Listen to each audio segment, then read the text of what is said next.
అందరికీ నమస్కారం. Welcome to Indian money Telugu YouTube channel. నేను మీ Ajay Kumar. Mutual funds are subjected to market risk. Please read the offer document carefully అని మనం చాలాసార్లు ప్రతిసారి మ్యూచువల్ ఫండ్లో ఇన్వెస్ట్మెంట్ చేసినప్పుడు వింటూ ఉంటాం. అండ్ అడ్వర్టైజ్మెంట్స్లో కూడా ఈ స్టేట్మెంట్ అనేది ప్రతిసారి మ్యూచువల్ ఫండ్లో ఇన్వెస్ట్మెంట్ చేస్తున్నప్పుడు కూడా చెప్తూ ఉంటారు.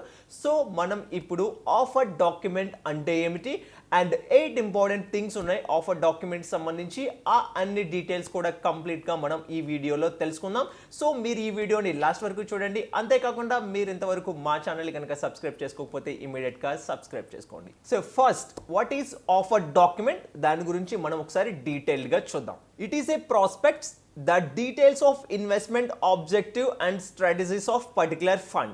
చూడండి, ప్రతి మ్యూచువల్ ఫండ్కి సంబంధించి దాని యొక్క ఆఫర్ డాక్యుమెంట్ అనేది వాళ్ళు రిలీజ్ చేస్తూ ఉంటారు. దానిలో ఆ ఇన్వెస్ట్మెంట్ యొక్క ఆబ్జెక్టివ్స్ అండ్ యొక్క ఫండ్ యొక్క స్ట్రాటజీస్ గురించి ఉంటుంది. దాంతోపాటు ఫండ్ యొక్క past performance and fund managers and financial information. ఈ విధంగా ఆ ఆఫర్ డాక్యుమెంట్లో ఆ ఫండ్ యొక్క పాస్ట్ పర్ఫార్మెన్స్ ఎలా ఉంది, ఆ ఫండ్కి సంబంధించి ఫండ్ మేనేజర్స్ ఎవరున్నారు, వాళ్ళ యొక్క ఫైనాన్షియల్స్ ఎట్లా ఉన్నాయి, ఈ విధంగా సంబంధించి ఆఫర్ డాక్యుమెంట్లో ఉంటుంది.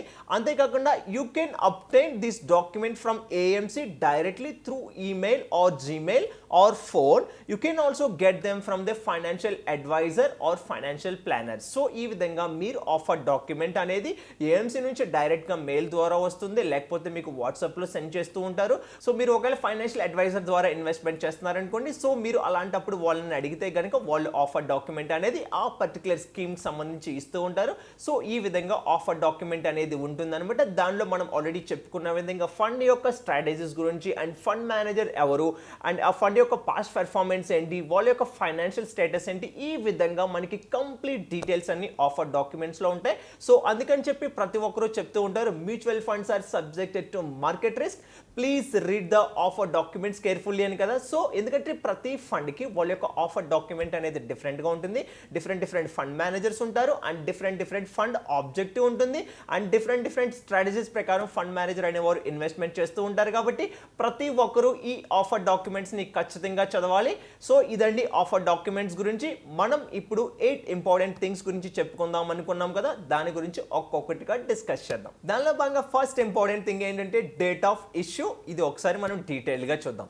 Firstly, verify that you have received an up-to-date edition of an offer document. చూడండి, ప్రతి ఒక్కరు మీరు రిసీవ్ చేసుకున్న ఆఫర్ డాక్యుమెంట్ అనేది అప్ టు డేట్లో ఉందా లేదా చూసుకోవాలి. ఎందుకంటే అక్కడ ఫండ్ మేనేజర్స్ అనేవారు కొన్నిసార్లు అదే ఫండ్ మేనేజర్ కంటిన్యూ అవుతారు, కొన్నిసార్లు ఫండ్ మేనేజర్ అనేవారు మూవ్ అవుతూ ఉంటారు. అంతేకాకుండా and offer documents must be updated at least annually అనమాట. అంటే మీ వచ్చిన ఆఫర్ డాక్యుమెంట్ అనేది ఒకసారి మీకు యాన్యువల్లీకి ఒకసారి అప్డేట్ అవుతుందా లేదో చూడండి. అగైన్ ఎందుకంటే మనం ఇప్పుడు ఆల్రెడీ చెప్పుకున్న విధంగా ఆఫర్ డాక్యుమెంట్లో చాలా డీటెయిల్స్ ఉంటాయి. ఆ పర్టికులర్ ఫండ్ యొక్క ఇన్ఫర్మేషన్ గురించి, ఆ పర్టికులర్ ఫండ్ యొక్క స్ట్రాటజీస్ గురించి, ఆ పర్టికులర్ ఫండ్లో ఫండ్ మేనేజర్ ఎవరున్నారు, వాళ్ళ యొక్క ఫైనాన్షియల్స్ ఎట్లా ఉన్నాయి, వారు ఏ స్టాక్స్లో ఇన్వెస్ట్మెంట్ చేస్తున్నారు, ఇవన్నీ ఉంటూ ఉంటాయి. కాబట్టి అట్లీస్ట్ మీరు వన్స్ ఇన్ ఏ ఇయర్ అయినా మీరు ఆఫర్ డాక్యుమెంట్స్ని మీరు రిసీవ్ చేసుకోవడానికి ట్రై చేయండి. మీరు ఈ ఆఫర్ డాక్యుమెంట్స్ అనేది మీరు మ్యూచువల్ ఫండ్స్ ద్వారా ఈమెయిల్ ద్వారా వస్తూ ఉంటుంది, లేదా కొన్నిసార్లు మీరు అడ్వైజర్ ద్వారా కానీ ఇన్వెస్ట్మెంట్ చేస్తున్నట్లయితే వాళ్ళని అడిగినా కానీ ఈ ఆఫర్ డాక్యుమెంట్స్ని మీకు ప్రొవైడ్ చేస్తారు. సో ఈ విధంగా డేట్ ఆఫ్ ఇష్యూ అనేది మనకి చాలా ఇంపార్టెంట్. సో దానిలో భాగంగా నెక్స్ట్ ఇంపార్టెంట్ థింగ్ ఏంటంటే మినిమం ఇన్వెస్ట్మెంట్. సో ఒకసారి మినిమం ఇన్వెస్ట్మెంట్ గురించి మనం ఒకసారి చూద్దాం. Mutual fund differ both in minimum initial investment required whether SIP or lump sum. మనం చాలాసార్లు చెప్పుకుంటూ ఉంటాం, మ్యూచువల్ ఫండ్స్లో ఎవరైతే ఇన్వెస్ట్మెంట్ చేస్తున్నారో ప్రతి మ్యూచువల్ ఫండ్స్ సంబంధించి వెదర్ ఇది ఈక్విటీ మ్యూచువల్ ఫండ్స్ అయినా, డెట్ మ్యూచువల్ ఫండ్స్ అయినా, బ్యాలెన్స్ మ్యూచువల్ ఫండ్స్ అయినా, ఇండెక్స్ మ్యూచువల్ ఫండ్స్ అయినా, ఎక్సెట్రా మీరు ఏ మ్యూచువల్ ఫండ్స్ అయినా చూసుకోండి. దానిలో మనకి ఎస్ఐపి ఆప్షన్ అని ఉంటుంది, లంసమ్ ఆప్షన్ అని ఉంటుంది. ఆ ఎస్ఐపిలో ఎంత మినిమం అనేది స్టార్ట్ చేయవలసి ఉంటుంది, ఆ లంసమ్ సంబంధించి ఎంత మినిమం అనేది స్టార్ట్ చేయవలసి ఉంటుంది. ఈ విధంగా మీరు ప్రతి మ్యూచువల్ ఫండ్ సంబంధించి ఆ ఆఫర్ డాక్యుమెంట్లో మినిమం ఇన్వెస్ట్మెంట్ ఎంత మీరు కంప్లీట్గా చెక్ చేయవలసి ఉంటుంది. ఎస్ఐపిలో మినిమం ఎంత ఇన్వెస్ట్మెంట్ చేయాలి, లంసమ్లో ఎంత ఇన్వెస్ట్మెంట్ చేయాలి, ఆ విధంగా మీరు కంప్లీట్ ఇన్ఫర్మేషన్ అనేది మీకు ఆఫర్ డాక్యుమెంట్లో ఉంటుంది. కాబట్టి మీకు ఈ మినిమం ఇనిషియల్ ఇన్వెస్ట్మెంట్ ఎంత అనేది చూడాలంటే చాలా బాగా అర్థమవుతూ ఉంటుంది ఈ ఆఫర్ డాక్యుమెంట్కి సంబంధించి. సో దానిలో భాగంగా నెక్స్ట్ ఇంపార్టెంట్ థింగ్ ఏంటంటే ఇన్వెస్ట్మెంట్ ఆబ్జెక్టివ్. సో ఒకసారి ఇన్వెస్ట్మెంట్ ఆబ్జెక్టివ్ గురించి మనం చూద్దాం. The goal of each fund should be clearly defined from income to long term capital appreciation. చూడండి, ప్రతి మ్యూచువల్ ఫండ్ సంబంధించి అది ఈక్విటీ మ్యూచువల్ ఫండ్ అయితే వాళ్ళు స్టాక్స్లో ఇన్వెస్ట్మెంట్ చేస్తారు కాబట్టి మన క్యాపిటల్ ఎప్రిషియేషన్ అనేది ఎట్లా ఉంటుందో చూడాలి. ఒకవేళ డెట్ మ్యూచువల్ ఫండ్స్లో అనుకోండి, ఆ వాళ్ళు ఎఫ్డి కన్నా ఎంత ఇంట్రెస్ట్ రేట్ని ఆఫర్ చేస్తున్నారో అది చూడవలసి ఉంటుంది. సో ఈ విధంగా ప్రతి మ్యూచువల్ ఫండ్స్కి మనం ఇక్కడ చెప్పుకున్న విధంగా వాళ్ళ యొక్క డిఫైన్డ్ గోల్స్ని బేస్ చేసుకుని మన యొక్క ఇన్వెస్ట్మెంట్ ఆబ్జెక్టివ్ అనేది ఉంటుంది. సో అందుకని ప్రతి ఒక్కరు ఎవరైతే కనుక మీరు ఈ ఆఫర్ డాక్యుమెంట్ చూస్తారో అలాంటప్పుడు ఈ ఇన్వెస్ట్మెంట్ ఆబ్జెక్టివ్ కూడా చూడండి. ఇక్కడ ఈక్విటీ మ్యూచువల్ ఫండ్ యొక్క ఇన్వెస్ట్మెంట్ ఆబ్జెక్టివ్ డిఫరెంట్గా ఉంటుంది, డెట్ మ్యూచువల్ ఫండ్ యొక్క ఇన్వెస్ట్మెంట్ ఆబ్జెక్టివ్ అనేది డిఫరెంట్గా ఉంటుంది, బ్యాలెన్స్ మ్యూచువల్ ఫండ్ యొక్క ఇన్వెస్ట్మెంట్ ఆబ్జెక్టివ్ అనేది డిఫరెంట్గా ఉంటుంది. సో ఈ విధంగా ఇన్వెస్ట్మెంట్ ఆబ్జెక్టివ్ అనేది ప్రతి మ్యూచువల్ ఫండ్కి సంబంధించి డిఫరెంట్గా ఉంటుంది కాబట్టి మీరు ఈ ఇన్వెస్ట్మెంట్ ఆబ్జెక్ట్ని ప్రాపర్గా అబ్జర్వ్ చేయండి. అండ్ దానిలో భాగంగా నెక్స్ట్ ఇంపార్టెంట్ థింగ్ ఏంటంటే రిస్క్ ఫ్యాక్టర్స్. దీని గురించి మనం ఒకసారి చూద్దాం. Every investment involve some level of risk. ఇది చూడండి, ఈక్విటీ మ్యూచువల్ ఫండ్లో ఇన్వెస్ట్మెంట్ చేస్తున్నారనుకోండి, అక్కడ రిస్క్ అనేది డిఫరెంట్గా ఉంటుంది. డెట్ మ్యూచువల్ ఫండ్లో ఇన్వెస్ట్మెంట్ చేస్తున్నారనుకోండి, అక్కడ రిస్క్ అనేది డిఫరెంట్గా ఉంటుంది.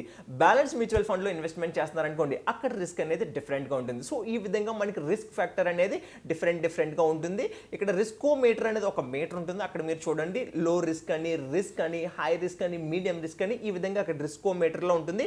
ప్రతి ఫండ్కి సంబంధించి మన రిస్కోమీటర్ అనేది వాళ్ళు ఈ ఆఫర్ డాక్యుమెంట్లో ప్రొవైడ్ చేస్తూ ఉంటారు. దాని ప్రకారం మీరు ఏ రిస్క్లో ఉన్నారు, మీ గోల్ బేస్ చేసుకుని మీరు కనుక ఇన్వెస్ట్మెంట్ చేసినట్లయితే మీ గోల్స్ అనేది ప్రాపర్గా రీచ్ అవడానికి పాసిబిలిటీ ఉంటుంది. సో దానిలో భాగంగా నెక్స్ట్ ఇంపార్టెంట్ థింగ్ ఏంటంటే ఫండ్ ఫాస్ట్ పర్ఫార్మెన్స్ డేటా. దాని గురించి మనం ఇప్పుడు ఒకసారి చూద్దాం. Everyone must look at the past performance and must check that the benchmark chosen by the fund to its compare its relatively performance it appropriate అనమాట. ప్రతి fund చూడండి, ఏ fund అయినా మీరు చూస్ చేసుకున్నా కానీ ఆ పర్టికులర్ ఫండ్కి మనకి బెంచ్ మార్క్ అనేది ఉంటుంది. మనం ఇప్పుడు ఒక ఎగ్జాంపుల్ చూద్దాం. ఇక్కడ బెంచ్ మార్క్ అనేది ఎట్లా ఉంటుందో. మనం ఎగ్జామ్స్ రాసినప్పుడు మనకి మార్క్స్ ఉంటాయి కదా, 100 మార్క్స్ పేపర్ అని, 70 మార్క్స్ పేపర్ అని, 50 మార్క్స్ పేపర్ అని.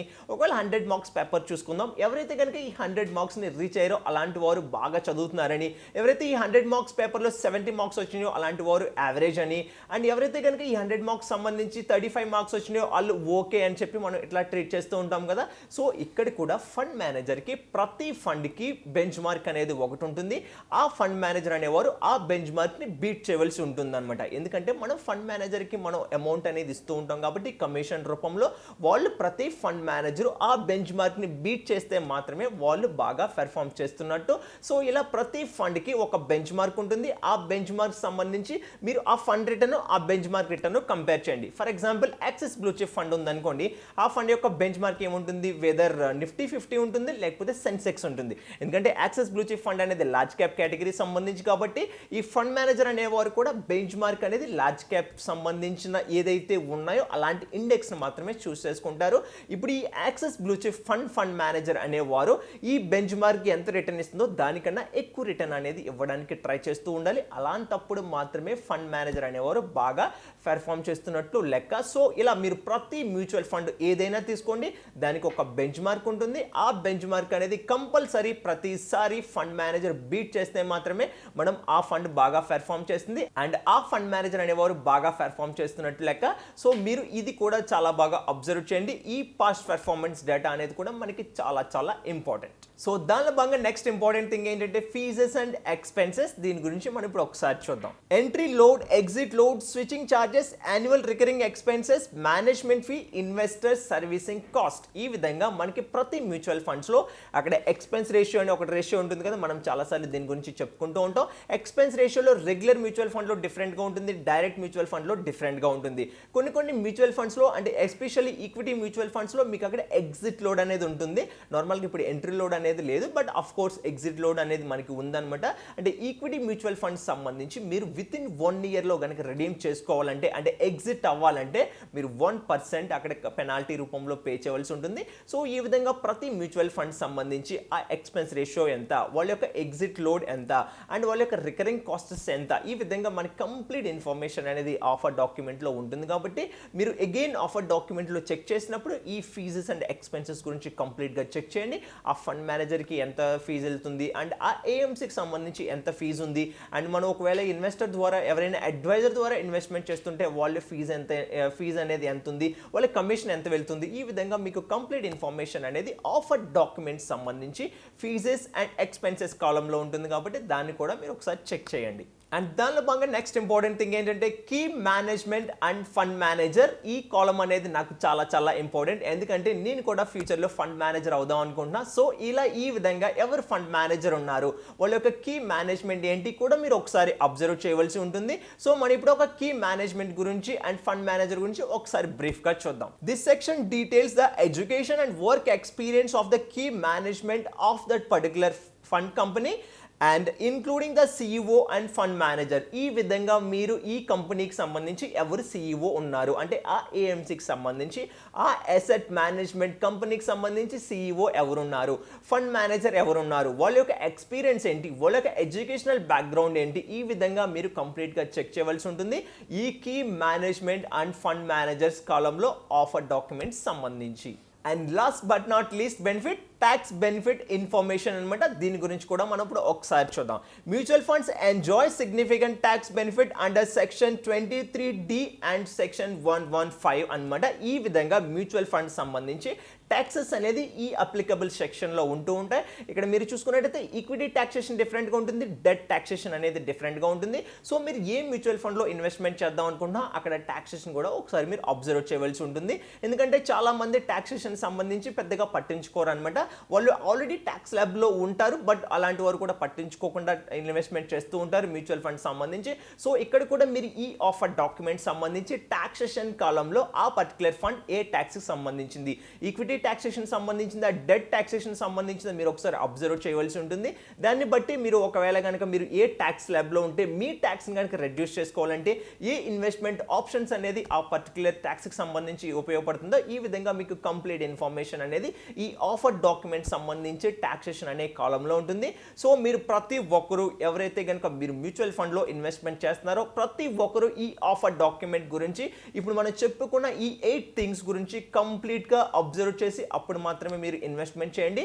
ఇలా మీరు అబ్జర్వ్ చేసినట్లయితే మీ గోల్స్ ఏంటి, ఆ పర్టికులర్ ఫండ్ ఎవరు ఫండ్ మేనేజర్, ఆ పర్టికులర్ ఫండ్ యొక్క ఎక్స్పెన్స్ రేషియో ఏంటి, ఆ పర్టికులర్ ఫండ్ యొక్క ఆబ్జెక్టివ్ ఏంటి, ఆ పర్టికులర్ ఫండ్ యొక్క ప్రాస్పెక్ట్స్ ఏంటి, ఈ విధంగా మీకు కంప్లీట్ ఇన్ఫర్మేషన్ అనేది ఆఫర్ డాక్యుమెంట్లో ఉంటుంది. కాబట్టి మీరు ఒకసారి ఈ ఆఫర్ డాక్యుమెంట్ని రీడ్ చేసిన తర్వాత మీకు కొంచెం ఈజీగా ఉంటుంది అనమాట. అంటే మీ గోల్స్కి ఈ ఫండ్ అనేది సూటబుల్ అవుద్దా లేదా అనేది మీరు ఈజీగా ఐడెంటిఫై చేయొచ్చు. ఈ విధంగా మనకి ఆఫర్ డాక్యుమెంట్ అనేది చాలా బాగా ఉపయోగపడుతుంది. సో మనం ఇప్పుడు ఆఫర్ డాక్యుమెంట్ గురించి కంప్లీట్ ఇన్ఫర్మేషన్ తెలుసుకున్నాం కదా. మీకు ఈ వీడియో నచ్చినట్లయితే లైక్ చేయండి అండ్ మీ ఫ్రెండ్స్తో కూడా షేర్ చేయండి. జస్ట్ ఇది ఒక ట్రైలర్ లాగా అనమాట మ్యూచువల్ ఫండ్స్ సంబంధించి. మీకు మ్యూచువల్ ఫండ్స్ గురించి కంప్లీట్ నాలెడ్జ్ కావాలంటే లైక్ మ్యూచువల్ ఫండ్లో ఎలా ఇన్వెస్ట్మెంట్ చేయాలి, ఏ ఫండ్లో ఇన్వెస్ట్మెంట్ చేయాలి, ఏ థీమ్స్లో ఇన్వెస్ట్మెంట్ చేయాలి, ఏ ప్లాట్ఫామ్ ద్వారా ఇన్వెస్ట్మెంట్ చేయాలి, ఎక్స్పెన్స్ రేషియో అంటే ఏంటి, లేకపోతే డైరెక్ట్ మ్యూచువల్ ఫండ్స్కి రెగ్యులర్ మ్యూచువల్ ఫండ్స్కి ఉన్న డిఫరెన్స్ ఏంటి, పోర్ట్ఫోలియో అంటే ఏంటి, ఎక్సెట్రా ఇంకా చాలా ఉంటాయి. కాబట్టి మ్యూచువల్ ఫండ్స్ సంబంధించి మీకు ఈ అన్ని ఇన్ఫర్మేషన్ గురించి కంప్లీట్ డీటెయిల్స్ తెలియాలంటే ఇమీడియట్గా ఫైనాన్షియల్ ఫ్రీడమ్ యాప్ని డౌన్లోడ్ చేయండి. కింద డిస్క్రిప్షన్లో లింక్ చేయబడింది. ఈ ఫైనాన్షియల్ ఫ్రీడమ్ యాప్కి సంబంధించి మనకి చాలా వెరైటీస్ ఆఫ్ కోర్సెస్ ఉన్నాయి. లైక్ మ్యూచువల్ ఫండ్స్ అని, స్టాక్ మార్కెట్ అని, క్రెడిట్ కార్డ్ అని, క్రెడిట్ స్కోర్ అని, మీరు ఒకవేళ వ్యవసాయం చేస్తే దాని ద్వారా ఎలా అమౌంట్ ఎక్కువ సంపాదించాలి, లేకపోతే మీరు బిజినెస్ స్టార్ట్ చేస్తే ఆ బిజినెస్కి మీకు లోన్ ఎక్కడ లభిస్తుంది, మీరు ఎవరిని అప్రోచ్ అవ్వాలి, ఇంట్రెస్ట్ రేట్లు ఎలా ఉంటాయి, ఈ విధంగా ఒక కోర్స్ ఉంది. సో మనం ఎలా చెప్పుకుంటూ పోతే 63 కంటే ఎక్కువ కోర్సెస్ ఉన్నాయి. సో ఇవన్నీ కోర్సెస్కి మీకు అవైలబిలిటీ కావాలంటే ఇమీడియట్గా ఫైనాన్షియల్ ఫ్రీడమ్ యాప్ని డౌన్లోడ్ చేయండి. మనం ఆల్రెడీ చెప్పుకున్నాం, కింద డిస్క్రిప్షన్లో లింక్ ఉంది. మీరు అక్కడ డౌన్లోడ్ చేసి సబ్స్క్రైబ్ చేసుకునే ముందు KOLA కోలా అనే మీరు ప్రోమో కోడ్ని కనుక యూజ్ చేసినట్లయితే మీకు 2000 రూపీస్ డిస్కౌంట్ అనేది లభిస్తుంది. దాని ద్వారా మీకు ఈ 63 కోర్సెస్కి అవైలబిలిటీ ఉంది. అండ్ మీరు ఈ కోర్సెస్ని వాచ్ చేసినప్పుడు మీకు ఏ విధమైన డౌట్ వచ్చినా ఇమీడియట్గా ఇండియన్ మనీ కోచెస్కి కాల్ చేసి కూడా మీ డౌట్స్ అనేది క్లారిఫై చేసుకోవచ్చు. సో ఇలా మనకి ప్రతి దాని గురించి కంప్లీట్ ఇన్ఫర్మేషన్ అనేది మనకి ఫైనాన్షియల్ ఫ్రీడమ్ యాప్లో పొందపరిచాం. సో ఇప్పుడే డౌన్లోడ్ చేసి సబ్స్క్రైబ్ చేయండి. Thank you for watching. జై హింద్.